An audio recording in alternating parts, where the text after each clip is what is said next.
What if I told you that you could learn 10 new words today and, get this, never ever forget them? Well, we're about to put that idea to the test. But we're not going to use boring old flashcards. Nope. We're going to use a story. So here's the big question, right? Can a single, simple story actually lock 10 powerful words into your brain for good? I'm betting it can. Let's dive in and find out together. All right. Every good story needs a setting. Ours begins in this, grand kingdom. But, as is often the case, not everything is as perfect as it looks. There are some serious troubles brewing, and it all starts at the very top. So, let's meet our first character, the ruler of this land. This king was famous, but not for being a great leader. He was known far and wide for being profoundly, almost impressively, indolent. Indolent. It's such a great word. It's basically a much, much fancier way of saying lazy. Someone who wants to avoid any kind of effort or activity. So right off the bat, we've got a king who would rather do absolutely nothing all day. Yeah, you can already see how that might be a problem, can't you? And you know how it goes. Wherever you find a lazy leader, someone else is usually behind the scenes pulling all the strings. In our story, that person is the chief advisor, a man who was very clever, but also deeply avaricious. Avaricious. Now, this isn't just your everyday, I wish I had a bit more cash kind of feeling. No, this is an extreme, all-consuming greed for wealth. It's a hunger for money and stuff that overshadows everything else. So we know exactly what drives our advisor. Pure greed. But just when you think things are looking grim, into this mess of laziness and greed steps our hero. She's a challenger, someone from the local community who's known for her sharp mind and for being a true iconoclast. An iconoclast. This is a person who looks at the way things have always been done and has the courage to ask, but why? They're the ones who challenge those old, cherished beliefs that everyone else just accepts without thinking. And our hero? Well, she is here to shake things up. Now, as you can probably imagine, the royal court didn't exactly throw a party for her. She was met with cold shoulders, suspicion, even outright hostility. And yet, through all of that, she remained completely imperturbable. To be imperturbable is like having a superpower of Zen. Nothing can rattle you, you can't be easily upset or flustered, you're just calm.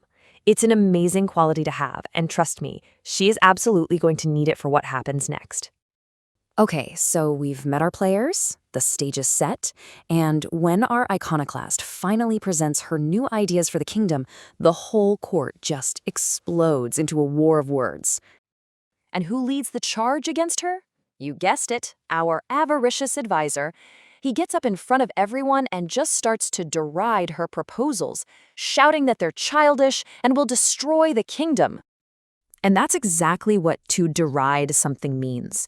It's to mock it, to ridicule it, to show that you have nothing but contempt for it. See, he isn't actually debating her points. He's just trying to make her and her ideas sound completely ridiculous. So in the middle of all this chaos, another courtier decides to chime in.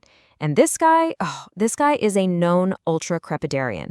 And true to form, his big, grand solution for all the kingdom's problems is building taller hats. For everyone. I'm not kidding. Okay, this might be my favorite word of the whole bunch. An Ultracrepidarian. It's that person, and we all know one, right? Who gives opinions on subjects they know absolutely nothing about. An expert on everything from economics to, apparently, hat design. So, pushing aside the brilliant hat idea, the advisor unveils his own master plan. He holds up this little bottle, this so-called magical Nostrum, and claims this potion will fix everything. Instantly. A Nostrum. It's the perfect word for a snake oil solution. You know, that quick fix scheme that promises the world, but, spoiler alert, is completely ineffective. It's a total sham, and it's all the advisor has to offer. So what happens when people start to poke holes in his magic potion idea? His tone changes fast. His sheer belligerence just takes over the entire room, and he starts shouting down anyone who dares to question him. And that is belligerence in a nutshell. It's just aggressive, warlike behavior. It's what people resort to when they can't win with facts or logic. They just get loud and hostile. Okay, so the room is pure chaos. We have bad ideas, fake solutions, and a whole lot of anger.